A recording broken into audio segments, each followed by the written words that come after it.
Hi. Sa pangalan po ng dakilang Panginoong Jesucristo, isang mapagpalang araw po sa bawat isa sa atin.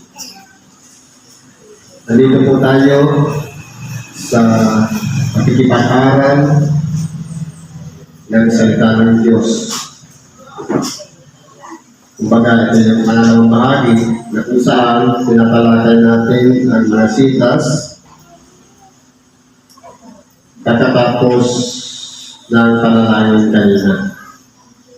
Meron po tayong mensahe ngayon.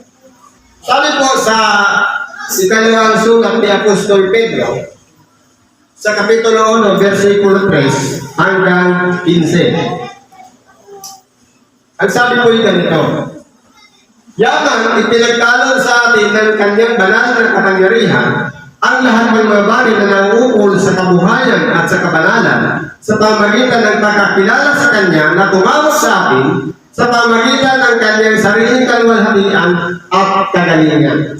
Ngayon po, parang karugtong ito ng nauna. Yaman nga na ipinagkaloob na sa atin ang kanyang banal na kapangyarihan. Sa makatuwid bagay, yung habag niya sa bawat isa sa atin. Kaya tayo'y naligtas. Ibig sabihin, ang kaligtasan natin hindi dahil sa sarili nating mabubuting gawa. Tayo ay iniligtas, kundi sa habag ng Diyos. Upang walang sino man naman ang magmapuri. Kung magmalaki sa kapwa na ako kayong ganito, ako kayong ganyan. Kundi dahil sa habag ng Diyos, ipinagkaloob niya ang kanyang bugtong na anak bilang pangtubos ng ating mga kasalanan.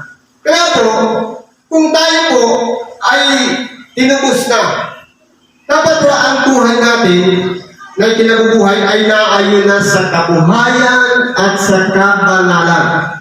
Dapat po, palagi na tayong naglilinis ng ating sariling kalooban. Yan po ang kabanalan.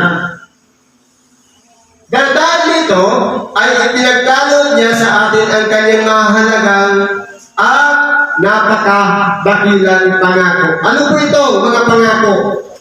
Upang sa pamamagitan ng ito ay makabahagi kayo sa kabanalan mula sa Diyos, yamang nakatanan sa kabulukan na sanglibutan dahil sa masamang pita.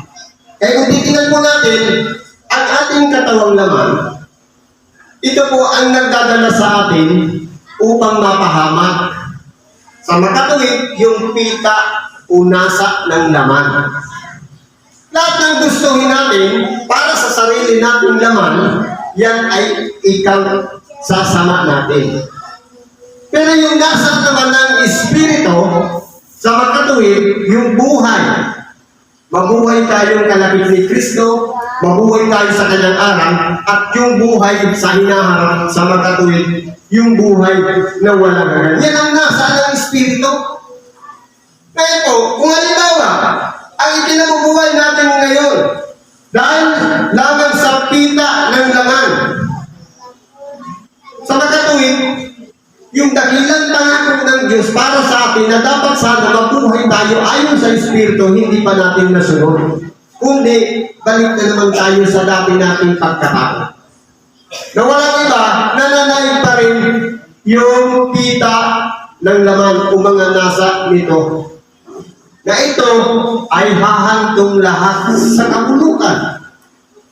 Kumbaga, ang buhay na ipinagkaloob sa atin ng Diyos sa ngayon, pagaman itong katawan na ito ay may kasiguraduhan na may kabulukan. Yung natitira nating panahon na tayo nabubuhay dito sa ibabaw ng sanlibutan, huwag nating sayangin na gamitin ang ating katawang laman sa ikapupuri ng Diyos. Sa ikaluwalhati ng Diyos. At kasangkapaling tayo ng kabutihan at kapangyarihan mula sa Diyos. Yung natitirang oras na ipinalaga natin sa ating sarili, gamitin lahat ng iyon sa kapurihan at kaluwalhatian ng Diyos at hindi sa sarili nating kapurihan. Dahil kapag sarili nating kapurihan, yan ay pita ng laman. Kaya po, kung titignan natin dito, Yung pangako ng Diyos sa bawat isa sa atin, walang iba yung kabanalan mula sa Kanya.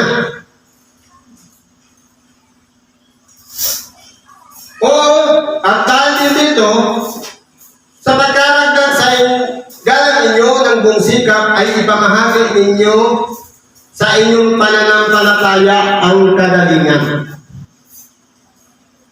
Ibig sabihin, totoo, nagkaroon na tayo ng pananampalataya sa Diyos. Nagkaroon na tayo ng pananampalataya sa Kanyang bugtong na anak na nag-alay ng Kanyang buhay dahil sa atin. At sa pananampalataya na yan, nalalaman natin na meron tayong tatamuhin, regalo ng Diyos sa pagkatuwid buhay na walang hanggan sa hinaharap ayon sa oras na Kanyang itinakda sa bawat isa sa atin.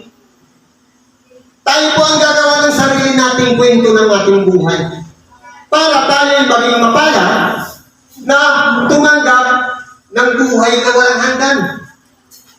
Kaya kung halimbawa, bitbit natin yung mga dati nating pagkatao, yung kabigatan sa ating buhay, magiging balakid yun para hindi makapasok o makapanahan sa ating sarili ang kapangyarihan ng Diyos sa magatuwid bagang ang Espiritu Santo na dapat yan na tayo nabubuhay ayon sa Kanyang kalooban at hindi na sa sarili nating kalooban. Kaya, kung nabubuhay na tayo sa pananampalataya, dapat hindi lang po magtatapos sa pananampalataya. Kundi, kinakailangan dugtungan natin ang pananampalataya ng kagalingan. Sabi sa Bicol, pagdamarahayon. Pagiging mabuting pakikitungo natin sa kapwa. Ibahagi natin yung pananampalataya, huwag nating sarilinin. Dahil marami pang tao na sa ngayon, hindi pa nakakakilala kay Kristo, ibahagi natin, ikwento natin sa ating kapwa, pakuhin natin sa ating tahanan, kung tayo'y may kagalingan, hindi po natin sasarilinin yung aral, kundi ibabahagi natin sa ating mga mahal sa buhay. Sa pamilya natin. Ngayon, kung halimbawa, tayo lang yung may pananampalataya, wala tayong pakialam sa iba, bahala sa buhay niya, walang kagalingan doon, kaya dapat ibinabahagi. Dapat po magturo din tayo para magkaroon din sila ng pananampalataya. At sa kagalingan ay ang kaalaman. Kapag sinishare na natin, nadadagdagan ang ating kaalaman. Kumbaga, nag-i-improve ang ating unawa. Kumbaga, dahil noon, pananampalataya lamang ako, pero dahil palagi kong ginagawa na isinishare, nagkakaroon ako ng kaalaman, nadadagdagan ang aking nalalaman. In reality, sa buhay natin ngayon, kinakailangan kong nag-i-improve. May proseso ko kasi yan.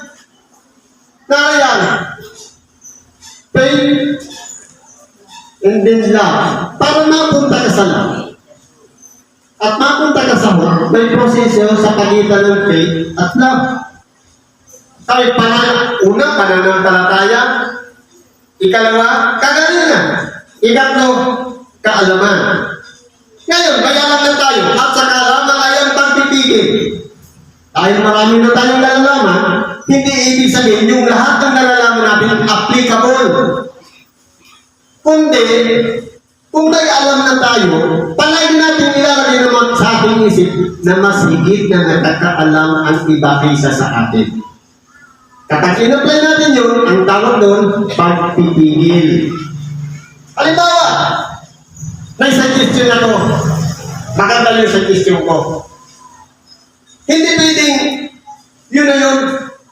Hindi ko pwedeng i-insist yun. Hindi, dahil meron pang senior sa akin, ikukonsulta ko kung yan ay applicable. Pero kapag in-insist ko yan, at gusto ko yun ang mangyari, wala pong pagpipigil yan. Kaya po, yan po ay tinitrain. Inaaral. Hindi tayo makakapunta doon sa patutunguhan natin kung sa pagkaalaman pala, hindi na tayo marunong mag-control o magpigil. Kaya dapat, kahit alam natin maganda yung ideya natin, Pero, wala tayong pagpipigil. Kumbaga, ang ginagawa natin, gusto natin yung lahat ang masunod lahat. Ibig sabihin, wala po tayong control o pagpipigil. Kaya pagkatapos po ng kaalaman, pagpipigil. At sa pagpipigil ay ang pagtitiis. Kinakailangan, pagtiisan natin ang lahat ng mga bagay. Nagpipigil na tayo, nagtitiis pa tayo. Halimbawa, ano ba yan? Ganda sana ng citation ko, pero hindi pa rin pinapakinggan. Yun ang pagtitiis. Dapat pagtiisan natin kung hindi pa talaga pwede. Sabi nga, ang ideya natin, pwedeng mangyari in the right time. Sa tamang panahon. Hindi pwedeng inisip natin ngayon, gusto natin mangyari na agad. May plano rin ang Diyos sa bawat isa sa atin. Kaya kung halimbawa, hindi tayo dadaan sa proseso, lalaktawan natin yung mga namumuna sa atin, yung mga namumuno sa atin dahil lang sa ini-insist natin ideya, ibig sabihin, hindi po natin nasusunod yung proseso ng pagkasunod-sunod para mapunta tayo doon sa pag-ibig. Ano ba sabi dito? At sa pagtitiis ay ang kabanalan. Ngayon kung halimbawa, mahaba ng ating pagtitiis, ang magiging bunga po ng kabanalan. Dahil, kumbaga, nagtitiis tayo, nag-iingat na tayo sa ating sarili, palagi tayong humihingi na ng tawad. Kumbaga, ang proseso po kasi, para makahingi tayo ng tawad, palagi tayo humingi ng sorry. Dahil, yung pagtitiis po kasi mahirap i-apply sa ating sarili. Ang haba ng pagpapasya, kailangan ang haba ng nawa. Kasama po yun sa pagtitiisan natin at nang sa ganun maunawaan natin sa ating sarili, hindi pa pala pwede. Lord, sorry po, in-insist ko, hindi ka pala pwede. Dito na paghihingi tayo ng tawad. Proseso po yan. Ngayon, dahil sa kabanalan, ano ang kasunod? At sa kabanalan ay ang mabuting kalooban sa kapatid. Magiging na ng ating pagkatao dahil malinis ang ating kalooban, palagi nakakahingi ng tao. Ang application natin ng ating pakikitungo sa kapwa, mabuti. Dahil lahat ng yan, dinanas natin ang makaalam, ang makapagpigil sa sarili, ang makatiis, at ang kabanalan. Siyempre, ang sunod yan ay ang mabuting kalooban sa kapatid. Kapag ina-apply natin ang mabuting pakikitungo sa kapatid, sabi nito, at sa mabuting kalooban sa kapatid ay ang pag-ibig. Ibig sabihin pala, para masumpungan natin yung pag-ibig sa kapwa, dapat ang pakikitungo muna sa kapwa ang una. Kinakailangan, wala tayong kinikilingan. Kinakailangan ang pakikitungo natin sa kapwa, hindi yung hinahanap yung diferensya ng kapwa. Sabi nga, ang nakikita lang natin sa kapwa, sabi sa Bicol, kundi mga diferensya. Ganito kasi siya, ganito kasi siya. Hindi po. Sabi nga, yung mga mabubuting bagay na nakikita natin sa ating kapwa, yun ang tingnan natin. Hindi yung diferensya ng kapwa. Kasi, kung yun ang nakikita natin, nag-iipon tayo ng diferensya. Ang mangyayari niyan, ang naipon natin, hindi kabutihan, kundi kasamaan. Hanggang sa magkakaroon na ng puot, galit, sa kapwa, at minsan, hindi natin namamalayan, hindi na pala nananahan si Kristo sa ating buhay. Ano pa ba tayo makararating sa pag-ibig? Kaya kung titinan po natin, lahat ng yan ay pagdadaanan natin. Sapagkat kung nasa inyo ang mga bagay na ito at sumasagana. Halimbawa, naabot na natin lahat ng yan hanggang sa pag-ibig at sumasagana. Nagpapatuloy. Ibig sabihin, hindi lang sisunahan, ako na yung pag-ibig, okay na ako. Balikan na naman doon sa una. Wala na naman pagpipigil, hindi na naman marunong magtiis. Useless po. Sinayang natin. Dapat, kung nasa pag-ibig na, dapat pataas na yan. Papunta naman dito sa pag-asa. Kaya kung titingnan natin, minsan po ang nagiging balaki din talaga yung dati nating pagkatao kapag bumabalik at nananariwa sa atin yung dati nating ginagawa. At lalong-lalo na kung nakita natin yung dati nating kaalis. Minsan bumabalik lang yan at nananariwa. Kaya, kung nandiyan na tayo sa pag-ibig, lahat po yan ay burado na. Kumbaga, na-reconstruct na. Naisaayos ng mabuti. Kumbaga, natatakot na tayo dahil nung tayo'y tinanggap natin si Kristo sa ating buhay, may kalakip na po yung Espiritu Santo. Anong bagay na ginawa natin na nagdamdam o nabighati ang Espiritu Santo na sa ating buhay, nakasulat lahat yung sa aklat ng buhay. Kaya hindi natin pwede sabihin, ay hindi ko ginawa yan. Ginawa ko natin yan dahil may connection na tayo sa Diyos sa pamamagitan ng Espiritu Santo na diyan tayo tinatakan. Yan po yung palatandaan ng pag-aaral tayo ni Kristo, yung Espiritu Santo. Kaya po kung halimbawa, nakabalik tayo sa dating pagkatao, madamdamin na naman, o madaling mapuot, magalit, mainisin, ibig sabihin, yung Espiritu Santo humiwalay sa atin. Kasi nakabalik tayo sa dating pagkatao. Kung wala na po yan, ibig sabihin, pinutol na natin yan, at nabubuhay na tayo ayon sa kalooban ng Diyos, at hindi na sa sarili nating kalooban, ibig sabihin, ang Espiritu Santo pala ang naririyan na sa atin. Hindi na tayo dapat bumalik sa dati nating pagkatao. Kinakailangan ko, yung pag-ibig, yung kasunod doon, hanapin natin. Dapat, sabi dito, sapagkat kung nasa inyo ang mga bagay na sumasagana, ay hindi kayo pababayaang nagindaman o mga walang bunga sa pagkakilala ng ating Panginoong Jesucristo.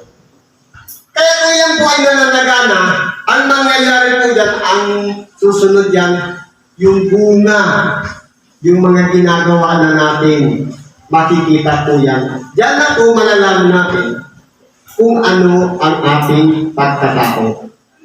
Sabi, makikilala ninyo ang puno sa kanyang bunga. Makikilala ng ating kapwa kung sino tayo sa pamamagitan ng ating ginagawa sa kanila.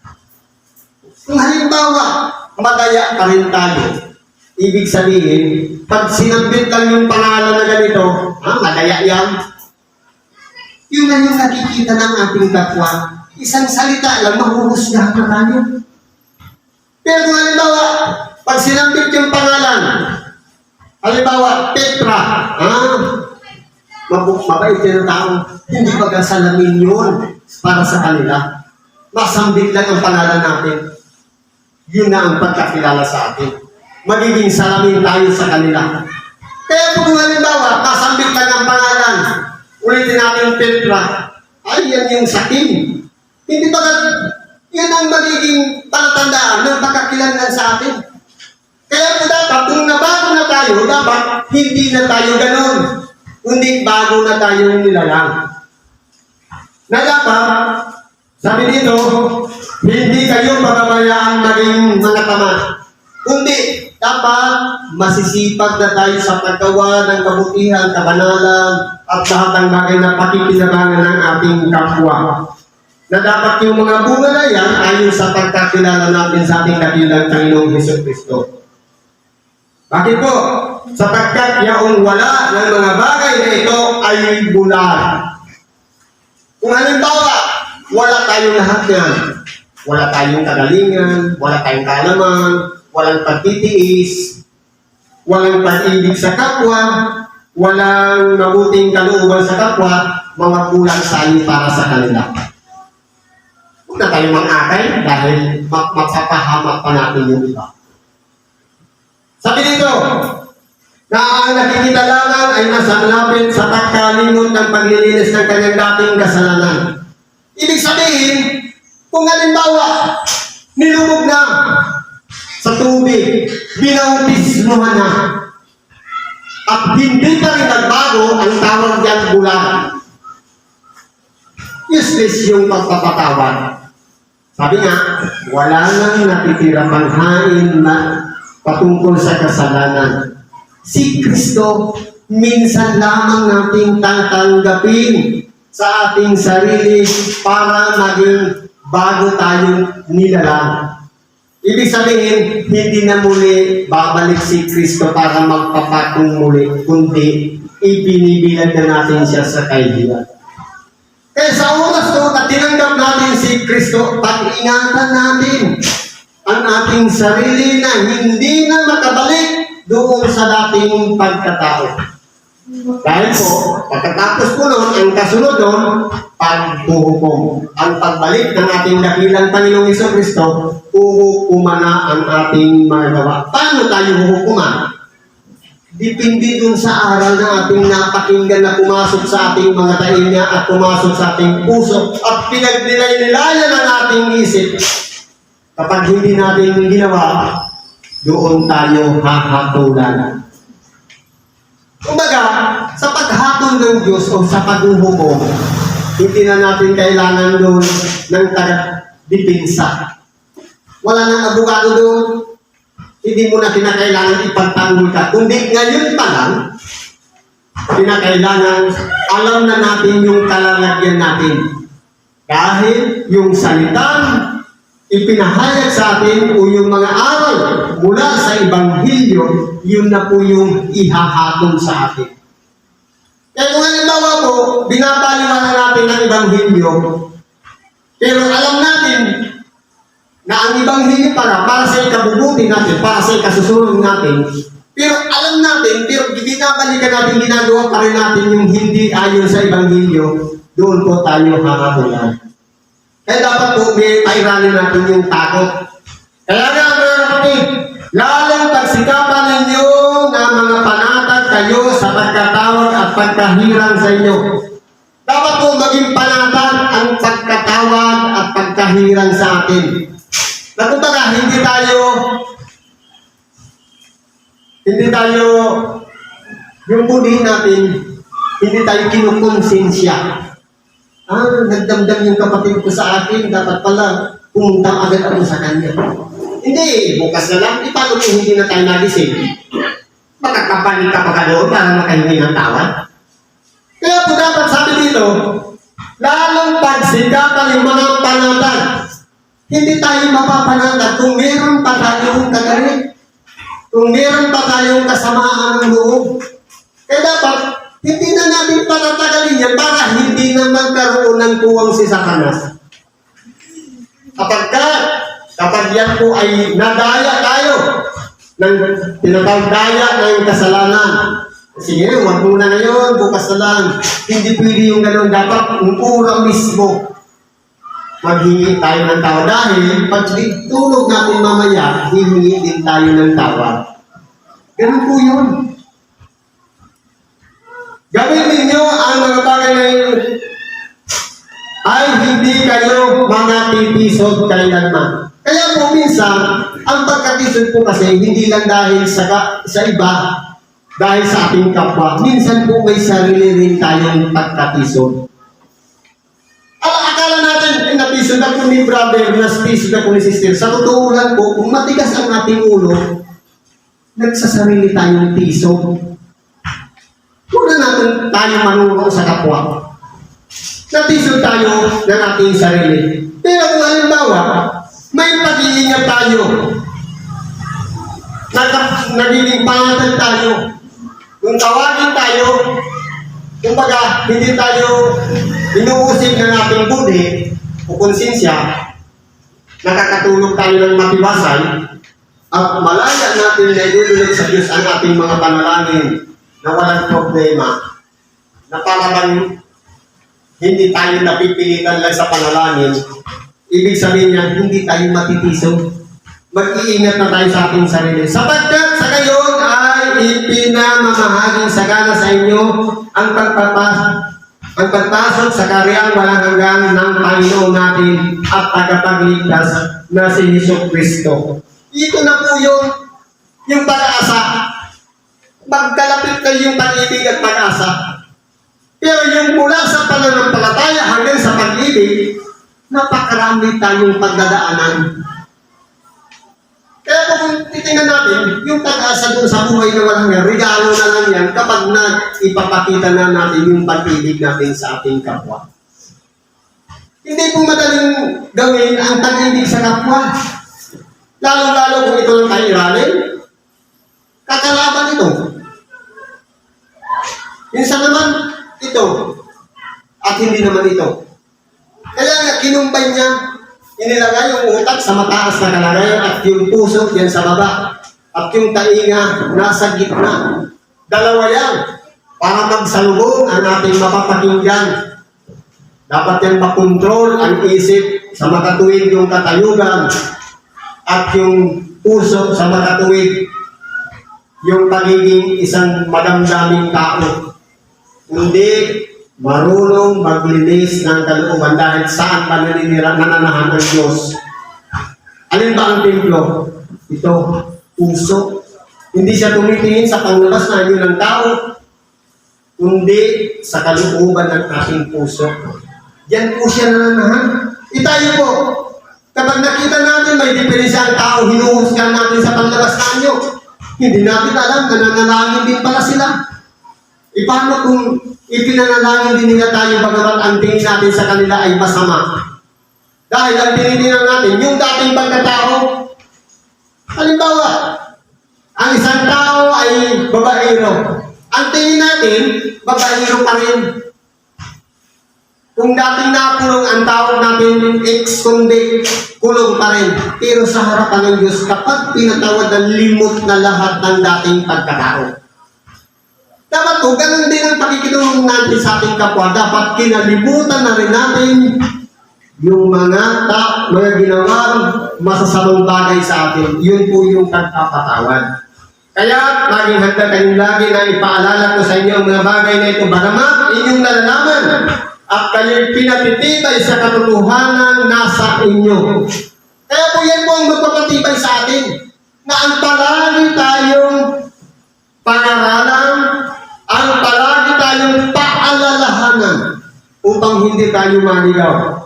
At inaakala kong matuwid na samantalang ako'y nasa tabernakulong ito ay pinusin ko tayo na ipaalala ko sa inyo. Kaya yan po, kumbaga sa loobin niya ni Simon Pedro, na dapat palagi tayong paalalahanan. Na dapat, kumbaga, yung proseso ng isang mananampalataya mula sa isang pagiging makasalanan hanggang sa ngayon, binabalik-balikan niya na ipinaalala para hindi tayo malinis o maligaw. At dahil po, kumbaga, ang buhay dito sa tabernakulong ito, o sa katawang lupa ito, limitado lang. Kaya, kumbaga, si Simon Pedro, yung natitira niyang buhay, habang nabubuhay pa dito sa sisidlang lupa o sa katawang laman na ito, hindi siya nagkulang para magpaalala sa atin. Ngayon, tayo naman ay magpaalalahanan sa bawat isa. Yaman aking nalalaman na dumarating na madali ang paghiwalay ko sa aking tabernakulo na gaya ng ipinahiwatig sa akin ng Panginoon nating Jesucristo. Kaya, hindi ibig sabihin na kung kailan na tayo madali nang mamatay sa na tayo magpapakabuti. Ayun pa lang, pabutihin na natin ang ating buhay, palagi tayo nagpaalala din sa ating kapwa. Hindi yung oras na kung kailan malapit na tayo mamatay sa tayo, nagpipilit. Paano pa kung itong kalakasan ito ay hindi nagamit ng Diyos para tumulong sa may karamdaman, para mamahalin ang Ebanghelyo, sinayang natin. Kaya po, sa oras na tayo tinawag, pahalagahan natin mula nang tayo tawagin dapat gamitin ang ating katawan ito o tabernakulong ito para luwalhatiin ng Diyos at papurihan siya. Sabi dito, oo, pagsisikapan ko na sa tuwi-tuwi na pagkamatay ko ay inyong maalala ang mga bagay na ito. Kaya kung paano ang pagpapahalaga sa bawat isa sa atin ni Simon Pedro, dapat naman tayo magbigay ng pagpapahalaga sa ating kapwa. Kumbaga, i-share natin. Ipagpatuloy natin yung mga simulain na naging halimbawa din ang mga alagad ng ating dakilang Panginoong Jesucristo. Siguro ganyan na lang, pakikibahagi natin sa oras nito, ano man ang ating mga kahilingan, karainan man, problema o karamdaman, idulog natin yan lahat sa Diyos. Pero humingi muna tayo ng tawad. Para tanggapin natin ang kanyang pagkalinga, ang kagalingan, at solusyon sa lahat ng ating problema, ipagkatiwala natin natin sa Diyos at ipagkatanong din sa atin kung malinis ang ating kalooban. Salamat at isang magandang umaga sa bawat isa sa atin.